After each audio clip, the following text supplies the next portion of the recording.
So welcome everyone. It's a cold winter outside and I hope everybody is warm and cozy. Tonight we talk about fasting, and fasting is, I believe, probably not the best topic for the winter. Everybody wants to eat in the winter and not fast. But let's look at fasting from a different angle today. Instead of thinking about hunger, we think about how we can optimize our nutrition and minimize the chemicals that our bodies doesn't need. So from that perspective, we will look at fasting. Welcome, Francis. I'm Becky.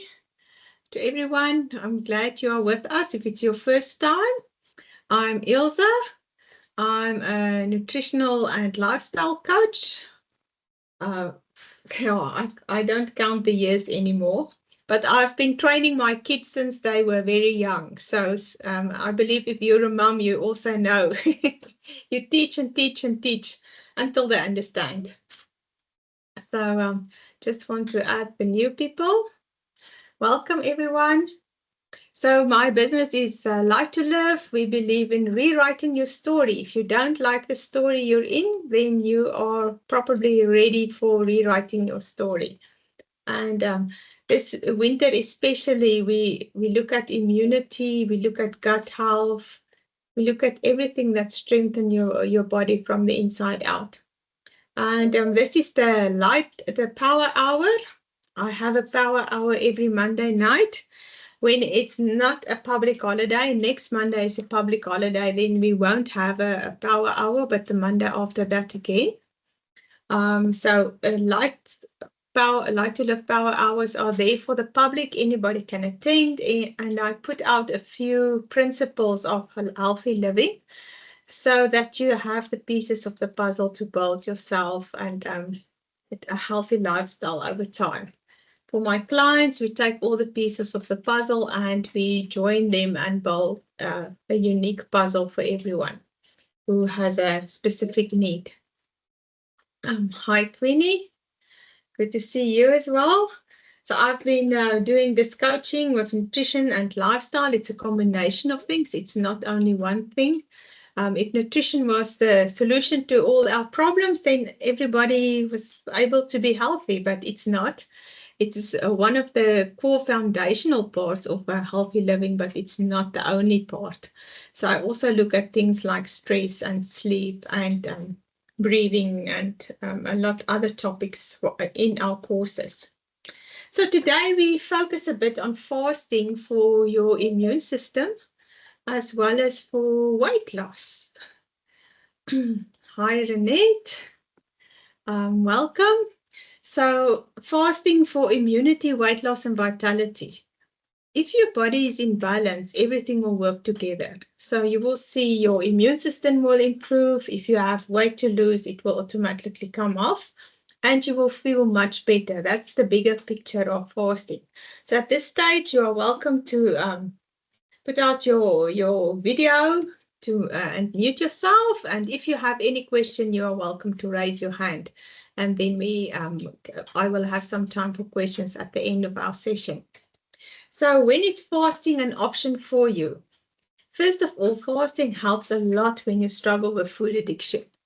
Because food addiction, and if you understand the whole food industry, the food industry has one focus only, and it's profit. And the more you can buy and the more you can eat, the more profit they will make. So the food industry is not interested in our health. They are interested in having products on the shelves that last forever and that is highly addictive. If you think about cheese curls, you will realize that you can't stop eating it. Once you start eating cheese curls, you want to eat the whole bag. And that is the whole idea behind processed foods, is to make us addicted so that you will eat more and more and more. If we take food from nature, you will never overeat on carrots because it's too much hard work. When we eat cheese curls, the first bite is crunchy, and then the second bite is just mush in your mouth. It's just a soft food. The same with all the other crunchy foods in processed foods. The first bite, like a Pringle or sweets or things are chewy, and the next is just the soft foods in your mouth. So it doesn't take a lot of energy for you to process it, to eat it, so that you can eat more. But in nature, if you think about a carrot or green beans or potato, anything like that takes a bit of energy from you to eat it. So that's also why you consume your calories slower. But when we eat processed foods, it's way too easy to get too much calories in. And that creates food addiction because with every bite, you spike your dopamine levels in your brain. And that start to become addiction just the way cocaine does to your brain, or heroin, or things like that. And not all people who eat processed foods become food addicts, just as not everybody who drinks alcohol becomes an alcoholic. But the danger is there that the more we eat those type of foods, the more we want that, whether it's sweets or salty foods or both of them. So when you fast, you basically break that cycle, because the foods that has a lot of salt, fat, and sugar in the food, those foods are highly addictive. And you have to clean your palate first before the addiction can break. So it resets your palate, and much faster than when you have to just cut it out of your diet on a daily basis. It takes about 2 to 3 weeks for your palate to become clean of highly processed foods. But if you do a fasting, it will reset that much quicker. And the same with fat. It takes up to 3 months for us to not crave that fatty food. And when you do a fasting, it's much quicker than 3 months. To have discipline for 3 months not to eat fatty foods takes a lot of self-control. But fasting is only a few days. And even things like when you struggle with your gut, like if you have a struggle with diarrhea or constipation or both of them, if you have IBS, things like that can easily be reset with a fasting. With a short fast of 2 or 3 days will reset your gut, so that it's like rebooting your computer or restarting your phone. Everything gets reset, and then it can start up normally. So you can expect normal bowel movements after a fast, as soon as your body gets back into a rhythm. And we will talk about the length of fast just now. It also helps you if you are intoxicated by too much junk food, and your gallbladder and your liver struggles with the fatty foods and all of that. It helps your body to get rid of all that junk food, and then it's much easier to wean yourself off that. And smokers report that they can break that nicotine phase of cravings and side effects within 5 days of fasting. So that also helps with smoking that you want to break. So in essence, fasting helps a lot to reboot your palate, to reboot your gut and your brain, because dopamine is released in your brain when you have a food addiction or something like that. And your gut and your brain is closely connected in your body.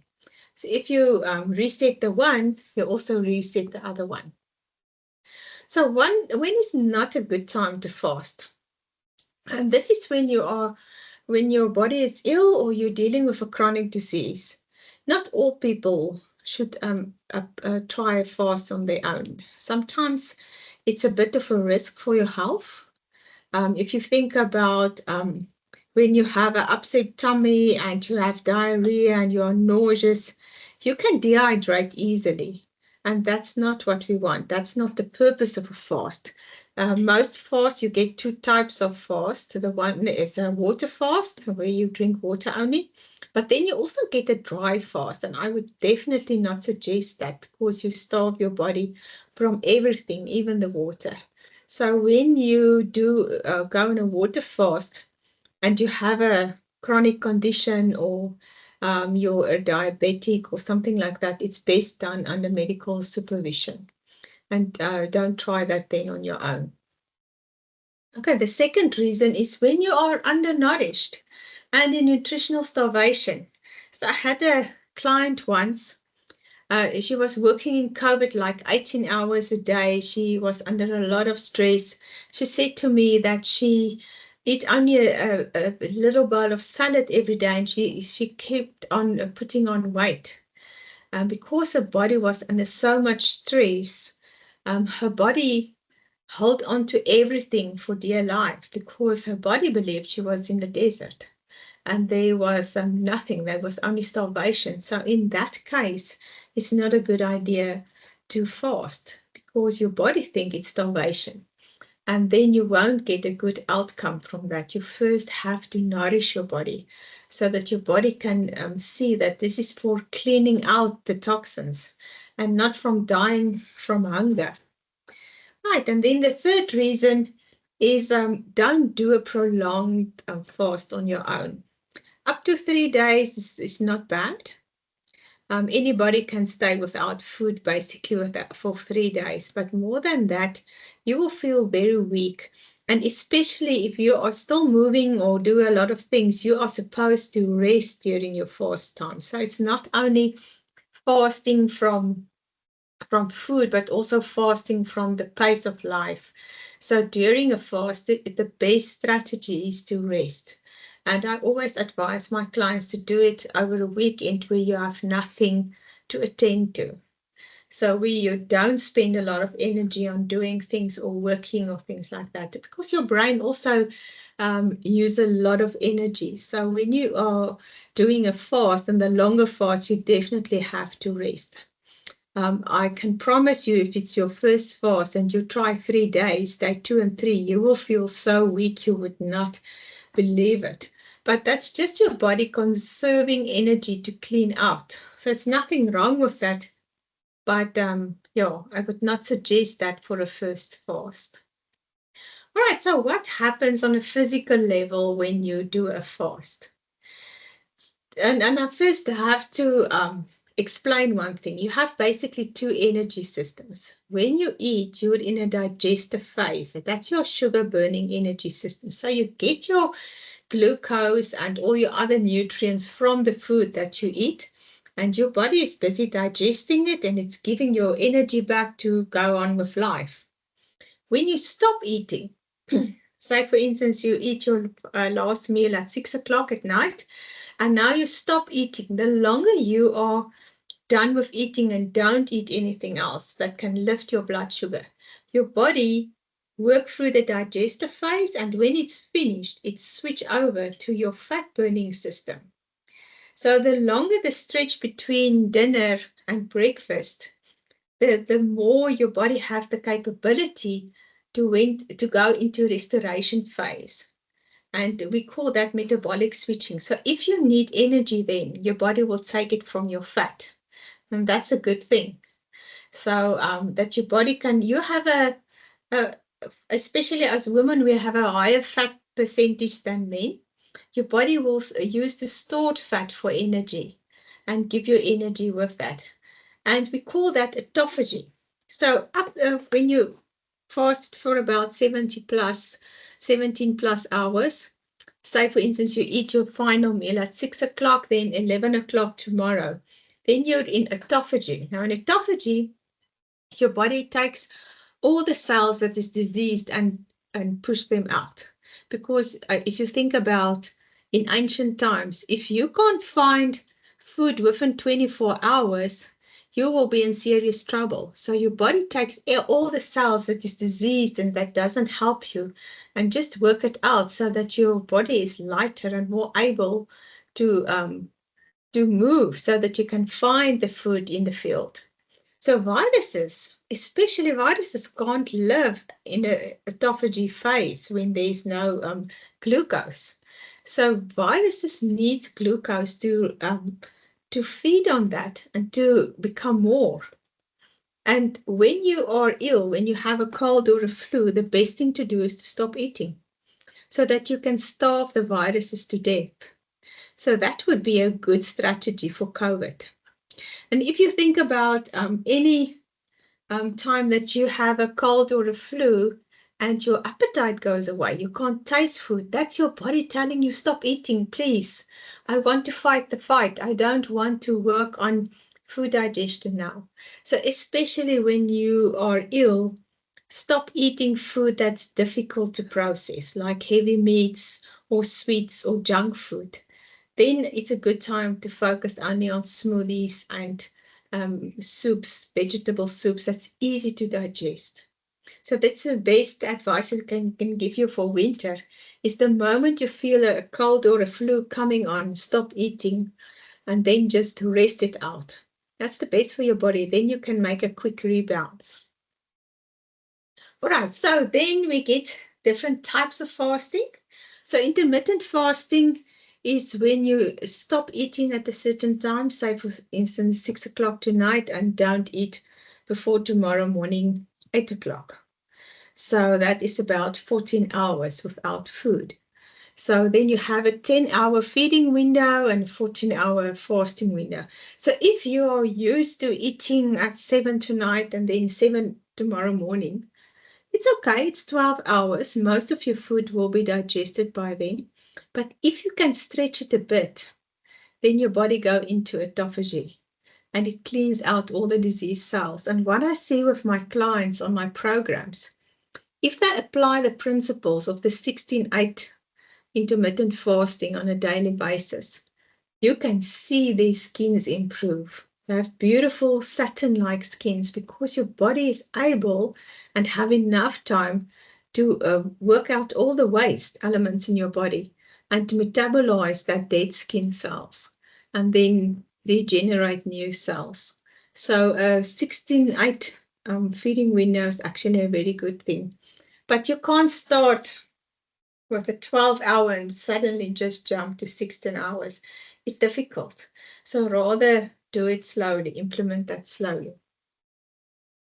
So what happens in intermittent fasting is that your body also helps with anti-aging because it's working out all the dead and diseased cells. Your body has the capability to renew itself from the inside out. And at 15 hours, it will stimulate ketones. So that is your fat burning system kicking in and giving your energy for your brain from ketones.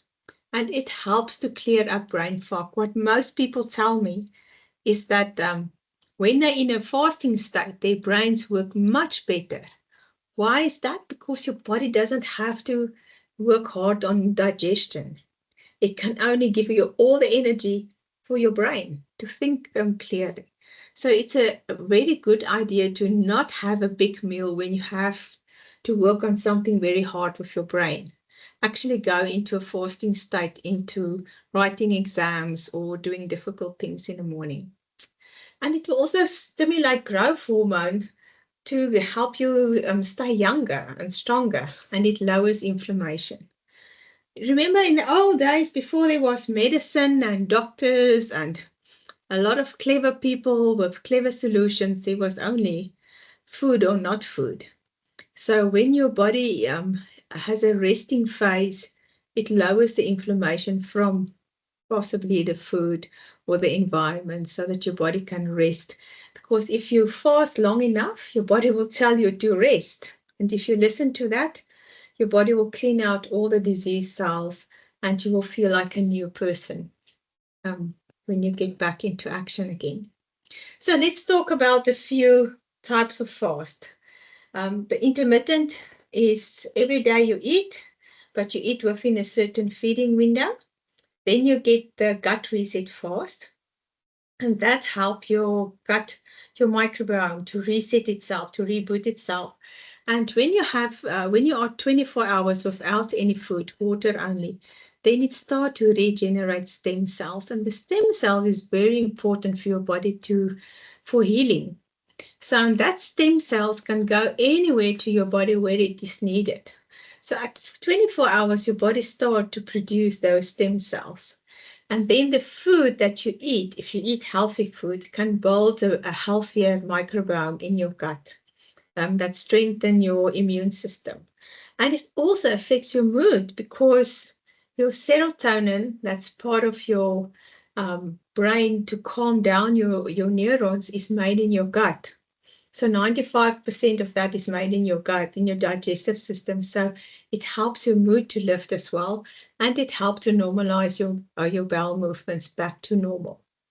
This one is especially beautiful for women in menopause. Many women in menopause complain that they struggle with belly fat. Suddenly your body changed and you carry a lot of weight around your belly. And that is basically because of two things. The one thing is that your estrogen levels drop and your body has to find a new rhythm to balance your hormones.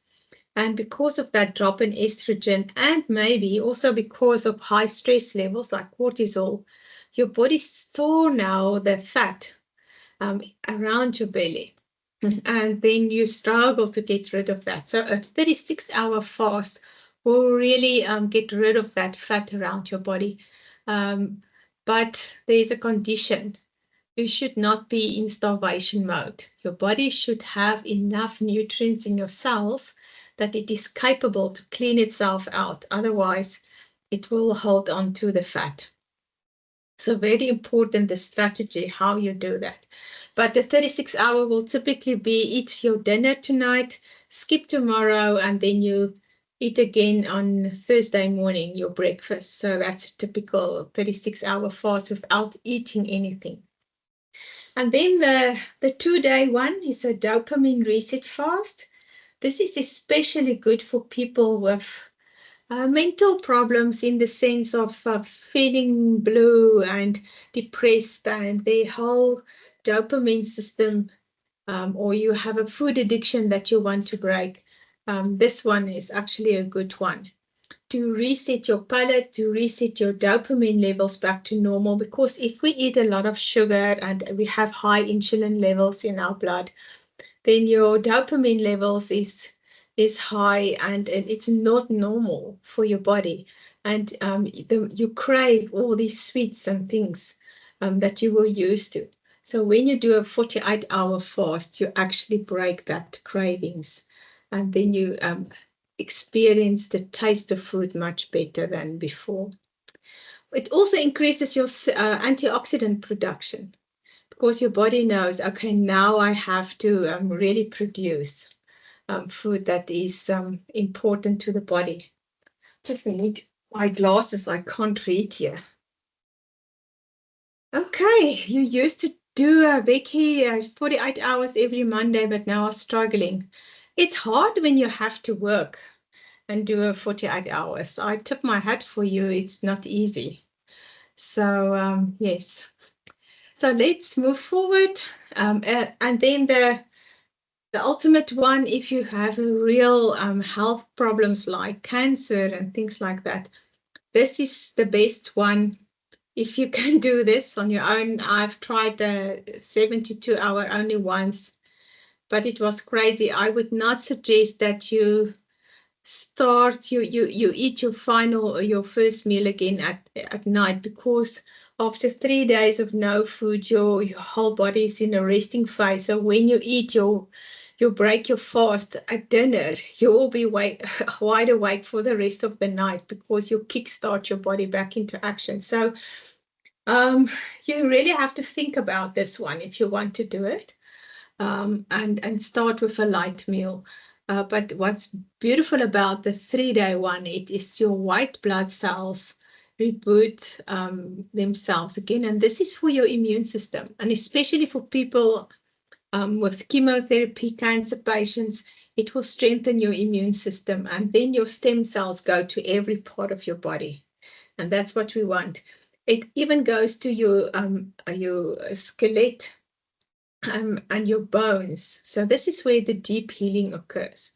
So 3 days is the maximum that I would suggest that you do on your own.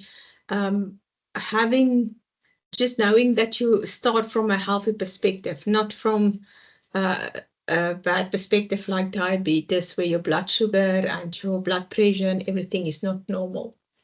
You should be in a good space when you start with a 3-day one, because it's taxing. So what is the rules that I would suggest that you apply to fasting?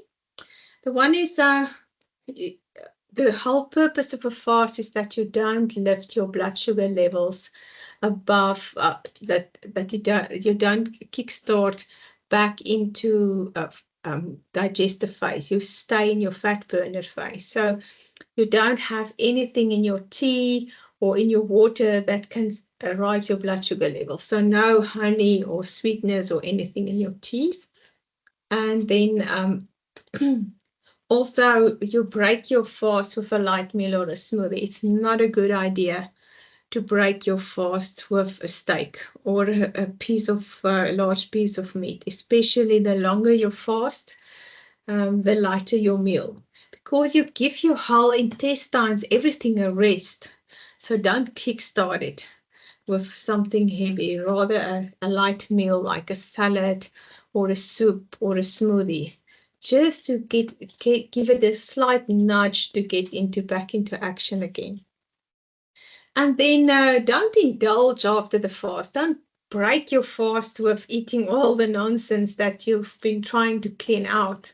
This is a new starting point for you. So have a plan ready. How are you going to introduce food back into your daily life and not go for indulge? If that is if you are tempted to indulge in all the bad stuff, then it's maybe not a good idea for you to fast a day or two without food, because it's kickstart that diet mentality in your brain, and we don't want that. Okay, so how do you get started? So if you are eating junk food or a lot of food that is not healthy on the whole food spectrum, but you eat processed foods a lot, then I would suggest don't start immediately with a fast. Eat for 3 weeks at least as much fruit and vegetables that you can do, especially vegetables. So have soups, have smoothies, have salads, things that really nourishes your cells. And if your cells are nourished, then you can go into a fast. But don't try that before that, because your body is then in nutritional starvation, and it won't serve the purpose of fasting.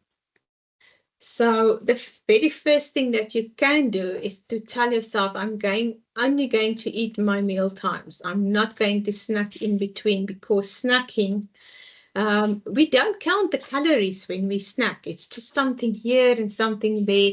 But usually our snacking is not healthy. So if you snack on green beans or carrots or tomatoes, that's fine, that's food. But usually snacking is high calorie dense foods that we don't want to count and don't want to see the calories of. Like even nuts and things like that is very calorie dense. So commit to yourself that you will stop snacking in between meals and give your body that rest it deserves already, so that your body can understand this is mealtime, this is not. And not trying to eat from emotional point of view. And then first try to have a 12-hour intermittent fasting. So if you are used to snack in front of the TV after dinner, stop that phase and tell yourself, we don't eat in the dark. So you go and sit and eat your meal at a table, but when you sit in front of the TV, you don't snack on anything. So just make it a no eating zone after dinner. And then you try to apply the principle of a 12-hour, 12-hour. So after 7, I don't eat. Before 7, I don't eat. And then slowly but steadily, you start to move that breakfast longer. And then replace your morning coffee with lemon water. That is just to bring the alkaline type of foods into your diet before you start your fasting. And then focus on optimal nutrition. You don't want to fast your body from a starvation point of view. You want your body to be well nourished so that it can understand the principle of this is for cleaning out only. And then you move forward to a 16-8 hour. So every week you move your breakfast half an hour longer. So if you start with 7 o'clock, then start at 7:30. Do it for 7 days. Then you start at 8 o'clock. And you will see over time it becomes easy. you just push yourself for that extra half an hour and just get busy with something. Go for a shower or go for a walk, and you will see that half an hour is quickly gone. And then slowly but steadily work up to 16:8, and then you are ready for your first 20-hour fast where you can skip a dinner and then eat lunch the next day. And then you're at 20 hours. So that's actually very easy. All right, what is the red lights when you should not fast? For many people, they've been on diet so many times that the moment they try to fast, they immediately kick back in their minds in this is diet mode. And I'm deprived of all the joy I can have, and this is not good for me. And the moment they break the fast, they fall back into eating unhealthy food. For those people, don't go there. Don't do a fast. Just do intermittent fasting where you eat at certain times and you don't do snacking. That's good enough until you break that cycle of dieting in your mind. Then you can go for a longer fast. And then you will know that that food noise, especially some foods, I can promise you, you won't overeat on tomatoes or natural foods. Usually, the food noise comes from bread or from cheese or things like that. It's processed foods that's highly addictive that hijack our brains. So try to eliminate those foods from your diet and give yourself a healthy alternative. And then just tell yourself fasting is not for quick fixes. So you can fast yourself for 36 hours and drop a kilo, and then 2 days later it can be back, because you don't lose the fat only, you lose a lot of moisture as well, or you can even lose some muscle. So the important thing is to remember, why are you fasting? It is not just for the scale. It's also to learn a new way of healthy living. And that's why it's so extremely important when you start the fast, especially a 36-hour fast, that you started from a point of nutritional excellence and not starvation. Otherwise, your body will just lose the muscle and water and not the fat, because your body is used to holding on to fat because it's in starvation mode. So if you do it for the right reasons and your body is well nourished, then you drop the fat, because your body sees it, okay, thanks goodness, I can clean out my system. I don't need this fat. And then it will drop the fat and it will stay away. Right, so to make it a lifestyle is to decide, what is my long-term goal? You can decide what I want to lose in the next 2 weeks, but that's not a goal on itself. What is your goal for December this year? Where do you want to be with your body? What do you need to improve? And decide on that, and then you can decide what is the strategy. So maybe if you can start with intermittent fasting only now for the rest of June, then after 3 weeks, you can decide to go on your first 24-hour fast. But do that over a weekend where you can maybe rest it out and just skip your meal, your dinner, and eat your next meal in midday the next day, or for dinner again. So that's a good idea. But decide on what will your strategy be and why. And then get the knowledge and the science behind you. And that is part of my program, is designing a fasting strategy for my clients based on what is their situation, their relationship with food, what foods they like, what they don't like. So you need the knowledge and the science behind that to really make it work. But do your research for that. And then get the tools and the nutrition plan and the support. Sometimes we just need a little bit of tender loving care as well. So to do everything on your own is not so easy. So if you get the right tools and the right nutrition plan and support from people, that help a lot. And make it simple. If you decide on fasting, do only that. Don't try to do a million things all at once. If you remember going to school in grade 1, your only focus was to learn to read and write. If you can write your name, you were a success. If you can do the maths, you were a success. So it is the same. If it's something new, just focus on one thing at a time and don't try to do too many things. And then what most of my clients tell me, the fact that they have an accountability partner or a coach to guide through them through the obstacles with the fasting or with the menu plan, it helps them a lot to see success. And that's why I'm here. I help my clients with that. And then if you can make this a habit, say for instance, um, every week I do a 20-hour fast. Don't not necessarily for 24 hours, but maybe a 20-hour. So some days I will eat at Saturdays I will eat early my dinner, and then I will skip breakfast on Sundays and maybe eat lunchtime again at 1 o'clock. So it's like nearly 18 to 20 hours. That's my normal now. I don't even miss my food on a Sunday morning because that's now how my body understands it to be.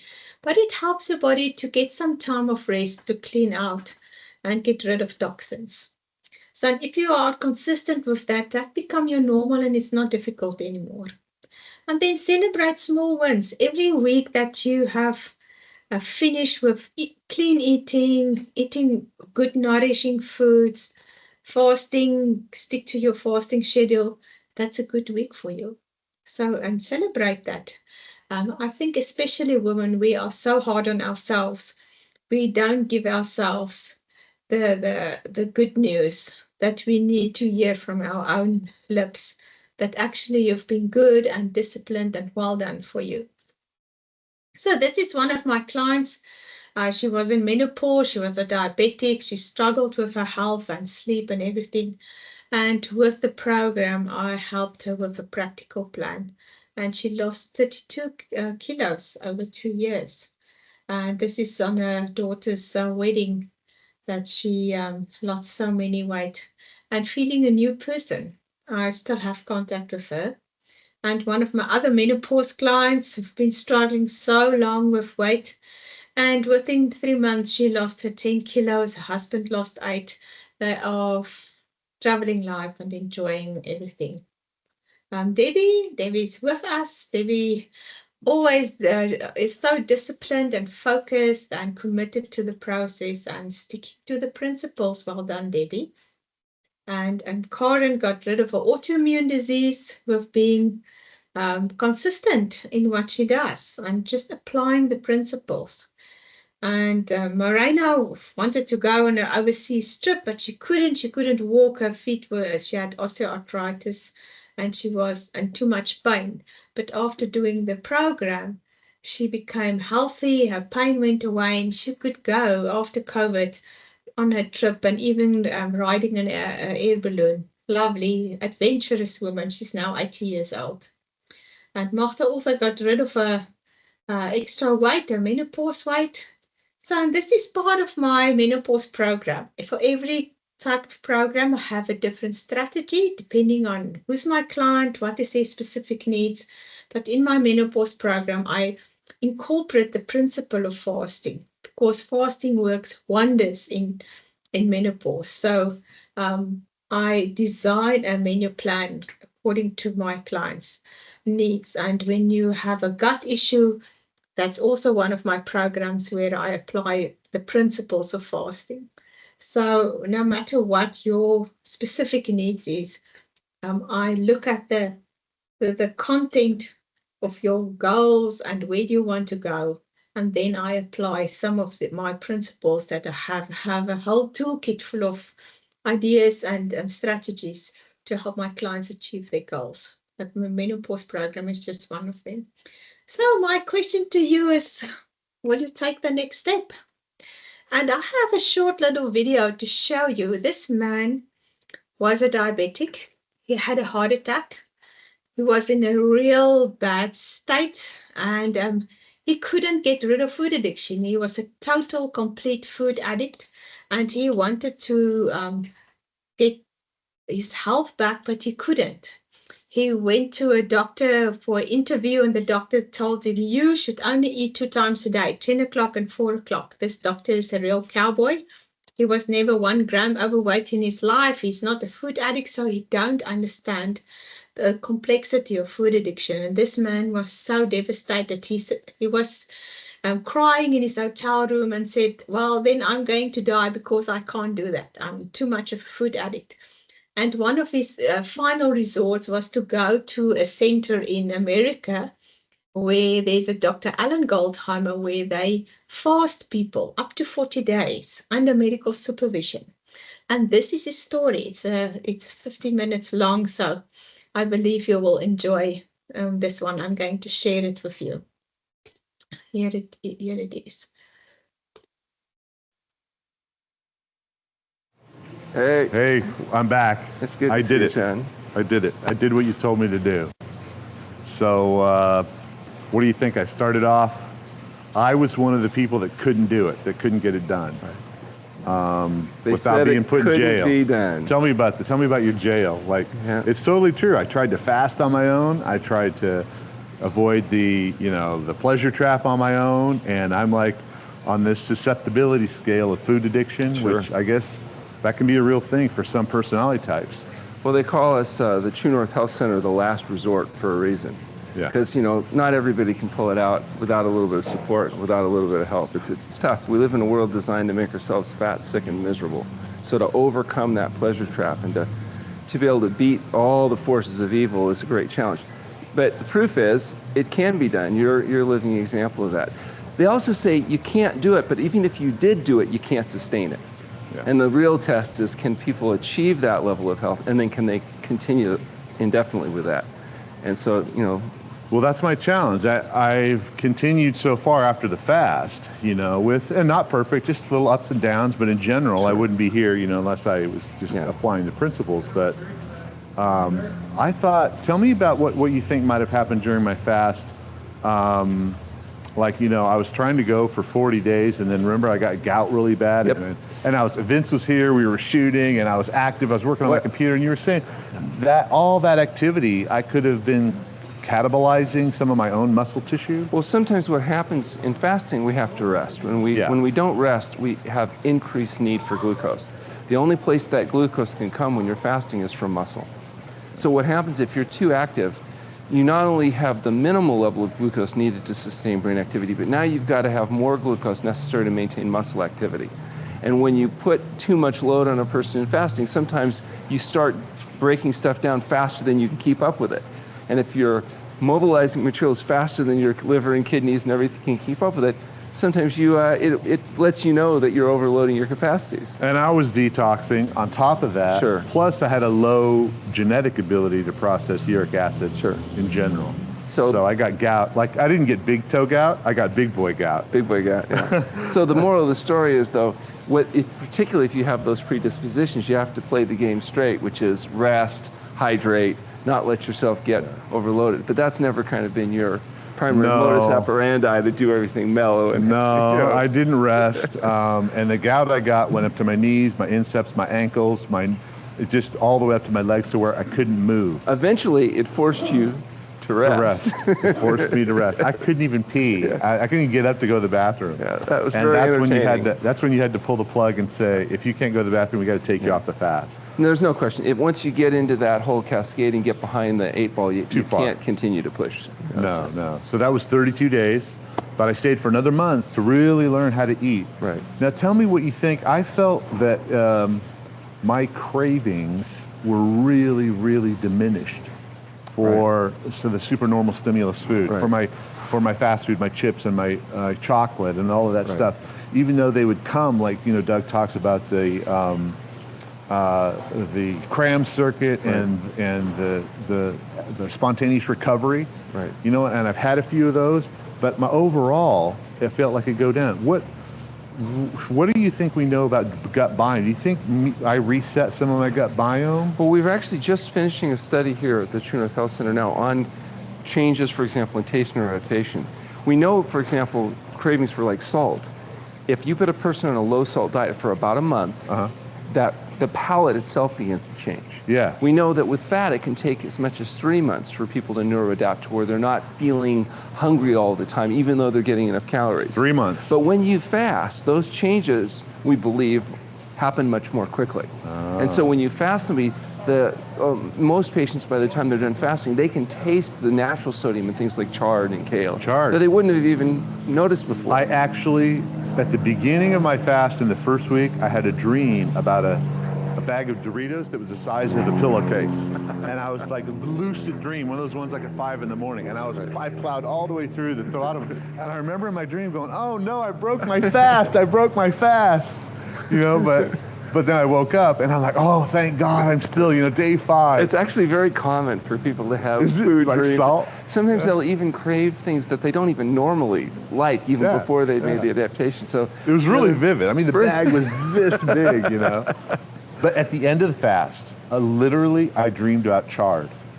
Yeah. Both salt dreams, one Doritos, the last one chard. And then when I ate chard, I never had any idea. Well, a lot of times when people start fasting, they really don't like things like fruits and vegetables and stuff like that. But if you fast long enough, those things start to become more attractive and appealing. And that's kind of how we know it may be time to feed, is when the person's willing to eat the healthy foods. Just keep going until they're ready. That's right. So, yeah, I did it. I'm down, let's see, it's about 105 pounds.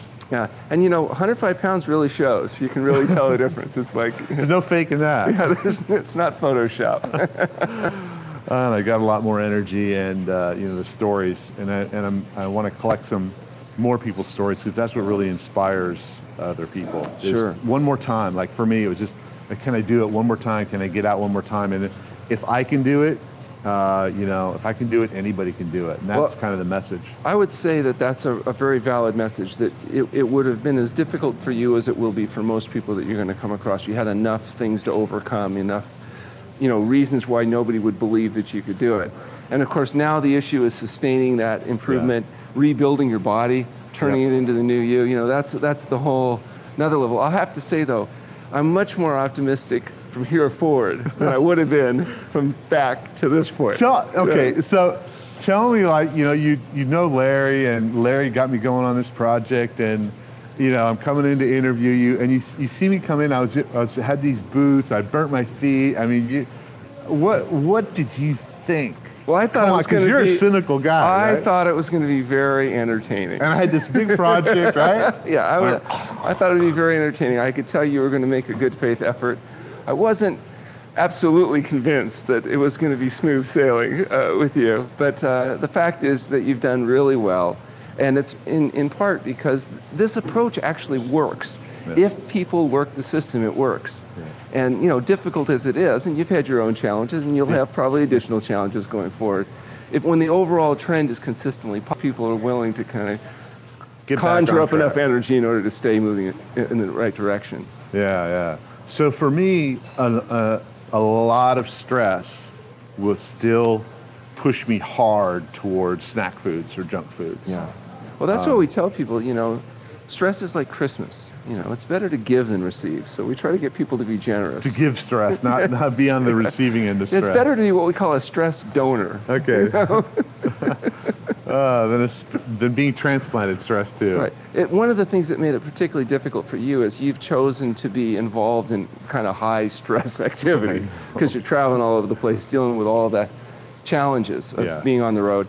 Yeah. None of that is what I would consider making it easier. The travel has worn me down. I want to be home for a while. Yeah.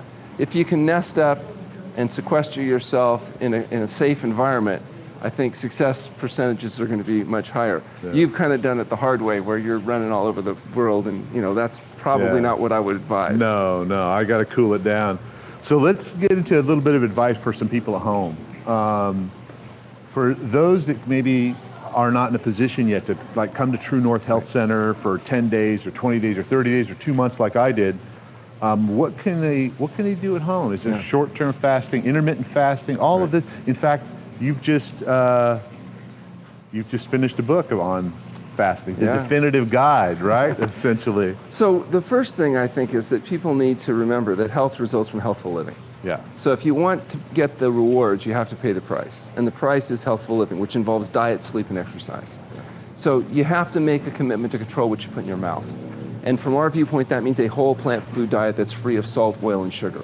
I think the biggest problem are the chemicals added to food, salt, oil, and sugar, that artificially stimulate dopamine production in the brain, induce pleasure, and lead people to overeating, and then they get fat, sick, and miserable, and it's, you got this whole cascading twilight zone to try to get out of. So if you control what you put in your mouth, and you remember, if you want to have enough energy to take on all these challenges, you have to get enough sleep. So good quality sleep means you're sleeping in a cool, dark, and quiet place. You set up a regular pattern. You make that a priority. And the other thing is exercise. People need to engage in some kind of regular exercise to dissipate the consequences of stress that they can't get rid of. So whether it's walking, hiking, biking, swimming, I don't know that any specific exercise is necessarily that much better than something else, but something that preferably that you enjoy doing, or at least that you don't hate doing, and that you can do on a regular basis. And all of these things are better if you can find people to interact with they don't have to be eating just the way you do. They just have to be willing to tolerate that you are. They don't have to be engaging in every single thing or believing every single thing. They just have to be willing to allow you to be successful and not constantly be trying to undermine your success. They're what I call energy vampires. Right. Those are people with sniping, criticizing, constantly trying to teasing undermine you or making fun of you. You don't need that. No. You kick those people to the curb and try to find people that are willing to tolerate your success. And I think if people do that, and they do it consistently and persistently, they're going to be able to achieve the goals they want. The advantage to something like True North Health Center or fasting is it speeds it up. Yeah. So you get a lot of change in a shorter time, and that can be very empowering. But it's not a necessary component for most people to achieve a high degree of health. What's necessary is to have the persistence and diligence to apply these principles, to understand what it is they're trying to do, implement it long enough so they get some good results, and then it becomes a little bit easier, because the positive feedback starts to outweigh all the prices that you're paying and giving up the short-term pleasure-seeking, self-indulgent behavior. Yeah. Is there anything that people can do at home besides, like, they're cleaning up their environment, they're getting rid of salt, sugar, and fat, they're moving towards whole foods, whole plant foods? Is there any advice you might have along regards fasting at home? So intermittent fasting can be a helpful tool for some people, and that means limiting the feeding window. So you don't eat before a certain time in the morning, maybe it's 10 a.m., and you don't eat after a certain time at night, let's say 6 p.m. That means every day you're getting 12, 14, even 16 hours of fasting without necessarily disrupting your health-promoting plant food diet. So you're still having your 3 healthy vegetable-based meals, but emphasizing high nutrition density, low caloric density foods, so lots of salad and vegetables and fresh whole fruit. Squash, beans. But during a narrowed feeding window, Yeah. that 8 hours or that 10 hours. So for some people, that seems to help them avoid a lot of the particularly late night fatigue eating, where they're going for high calorie foods that don't have a chance to get burned and instead just get stored. So that type of intermittent fasting, some people want to make it even faster. What they can do 1 day a week or maybe 2 days a week on days they can take it easy, they would limit their caloric intake to around 600 calories. Maybe they might just have salad and fruit. 2 pounds of salad, a pound of fruit is about 500 to 600 calories. And so that would facilitate additional weight loss without stopping bowels from functioning, without depleting them, without getting them into a dehydration state. And that type of modified feeding or intermittent fasting can be a useful and safe tool. The long-term water fasting is really better done in a controlled setting where medically supervised history, exam, monitoring. Otherwise, people will make mistakes. And, like me. Yeah, like you. And so, even in a controlled setting, some people are hard to contain. Right. Next time, I think with you, I would use duct tape. That's we got that super sticky stuff.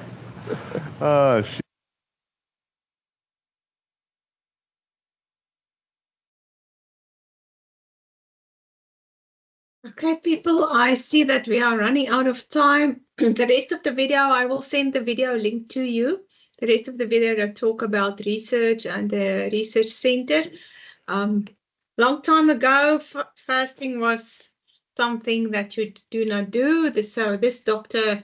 Allen was a quack, according to many people in the medical industry. Today, it is valued by all physicians and most of them, and in the medical industry as well, as a method to help people restore their health. So if you are thinking about fasting and you're not sure what to do, contact me, book a free session. I can help you with a strategy. You will see in the chat that we have here. If you want to receive the recording of tonight, you are welcome to sign up on that form. and then you will get the link for the recording tomorrow, as well as this link. We don't have everybody's contact details, so if you want a recording, you are welcome to ask. And if you have any questions, it's now open for questions. Anything that you want to ask, you're welcome. Just raise your hand, and yeah, I'm here to answer questions. Okay, so Tande is typing. All right, nobody wants to ask a question. So everyone, thanks a lot. I hope you learned something. It will help you through the winter. And please click on that link and join us. We will send you a link once a week. I don't believe in spamming people. We keep everything to the point, so you will get an WhatsApp or an email for you to sign up for the next Power Hour and what is the topic, and then get the link for the topic as well as the recording the day after that. And that's what we use that WhatsApp group for, is just to communicate some information to you. So if you are interested in living healthy, you can join our next session in 2 weeks' time. We will focus then on gut health. We have a menopause group program that starts at the end of the month. So most of my programs is one-to-one, where you can book and book your own sessions with me. It's a one-to-one process, but on my website, you will see there's also a group program that starts at the 30th of June, also for 12 weeks with 8 sessions, the same number of sessions like with the one-to-ones, but we will have group sessions like this, where I do a presentation on a specific topic. You can ask your questions, and then you will also get your menu plans, your recipe book, everything that's needed based on what is the focus of that group. Tandi, you said I started with intermittent fasting 2 weeks ago. I think I was doing something wrong sometimes in terms of what I eat to break the fast. Now I know what to take. Okay, so I'm glad that helped for you, Tandi. The golden rule with fasting for me especially is what you eat late at night is very important. So when I plan a fast, I always try to not eat a heavy meal at night. So either a smoothie or just a fruit, or maybe a soup in the winter. It's easy to digest for your body, not a heavy meal. I save the heavy meals for weekends when we have friends and things like that. But I try to eat my main meal during the day, and then stick to something lighter in the evening, so that when you go to sleep, your body is already busy with the process of digestion, and it's not hard for your body. Okay, thanks everyone for joining tonight, and I hope you have a light and well-rested week this week in the cold. And when you eat something, enjoy a healthy meal. Right. Thanks, Mbali. Have a lovely week, everyone. And then I see you in 2 weeks' time again. Bye-bye. Bye. Bye-bye. Bye, Debbie. Lekker ons in jou Thank môre you, aan. and family. Bye-bye. Bye, everyone. Bye. Goodbye. Bye-bye. Bye, Ilze. Bye, Ross. Have a lovely evening. Bye, Ilze. Bye, Nonki. It was good to see you again.